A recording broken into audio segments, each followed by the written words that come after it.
நீலகிரி மாவட்டத்தில் எல்லை அளவை உயர்த்தித்தர வலியுறுத்தி ஆட்டோ ஓட்டுநர் சங்கம் சார்பில் கண்டன ஆர்ப்பாட்டம் நடைபெற்றது. ஊட்டியில் நிர்ணயம் செய்யப்பட்ட 15 கிலோமீட்டர் எல்லை அளவை 30 கிலோமீட்டர் தூரமாக உயர்த்தித் தர வேண்டும் என ஆட்டோ ஓட்டுநர்கள் பலமுறை மனு அளித்தும் விடிய அரசு நடவடிக்கை எடுக்கவில்லை.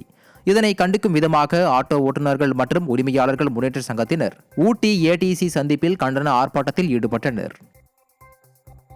நீண்ட நாள் கோரிக்கையான எல்லை அளவை அதிகப்படுத்த கோரி பல கட்டமாக மாவட்ட நிர்வாகத்தை அணுகி எங்களுடைய மனுவெல்லாம் கொடுத்துருக்கோம். ஆனால் டூ வீலர் எவ்வளோ தூரம் வேணாலும் போகலான்றாங்க. இந்த ஆட்டோவை மட்டும் போகக்கூடாது இவ்வளோ தான் சொல்லிட்டு எங்களோட வாழ்வாதாரத்து மேலே கை வைக்கிற மாதிரி இருக்குது.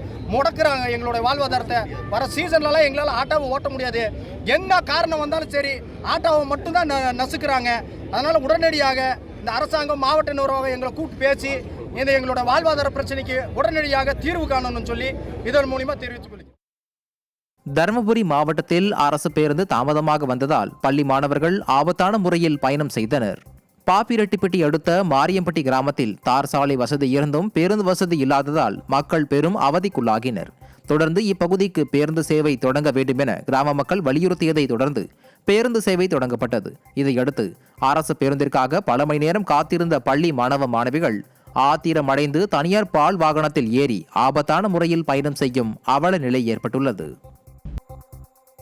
கூடுவாஞ்சேரி வல்லாஞ்சேரி தனியார் பள்ளியில் சிறுமிகளை பாலியல் சீண்டல் செய்த 2 ஆசிரியர்களுக்கு கடுமையான தண்டனை பெற்றுத்தர வேண்டும் என்று வலியுறுத்தி செங்கல்பட்டு அரசு சட்டக்கல்லூரி மாணவர்கள் 100க்கும் மேற்பட்டோர் ஆர்ப்பாட்டத்தில் ஈடுபட்டனர். புதுச்சேரியில் 9 வயது சிறுமி பாலியல் வன்கொடுமை செய்யப்பட்டு கொலை செய்த வழக்கில் குற்றவாளிகளை தூக்கிலிடக் கோரியும் ஆர்ப்பாட்டம் செய்தனர். திண்டுக்கல்லில் மேம்பால பணிக்காக முன்னறிவிப்பின்றி வெடிவைத்து பாறைகளை உடைத்து வருவதால் பொதுமக்கள் அச்சமடைந்துள்ளனர். குடியிருப்பு பகுதிகளுக்கு அருகே சுரங்கப்பாதை அமைக்கும் பணிகள் நடைபெற்று வருகிறது. இங்கு பயங்கர சத்தத்துடன் வெடி வைத்து பாறைகள் தகர்க்கப்பட்டு வருவதால் அப்பகுதி மக்கள் அச்சமடைந்துள்ளனர். மேலும் அதிகாரிகளின்றி பணியாட்களே வெடி வைத்து தகர்த்து வருவதால் உரிய நடவடிக்கை எடுத்து பாதுகாப்பு வழங்க வேண்டும் என அப்பகுதிவாசிகள் கோரிக்கை விடுத்துள்ளனர். ஒன்று வீட்டில் இருக்கிறவங்கள வெளியேற்றிட்டு ஒரு நோட்டீஸ் கொடுத்து தான் அவங்க வெடி வைக்கணும். இது என்ன ப்ரொசீஜரில் வெடி வைக்கிறாங்கன்னு தெரில. இதுக்கு இப்போ தக்க பாதுகாப்பு வேணும். இது வெடி வைக்கிறாங்க, பக்கத்தில் குடியிருப்பு ஏரியா நிறையா இருக்குது.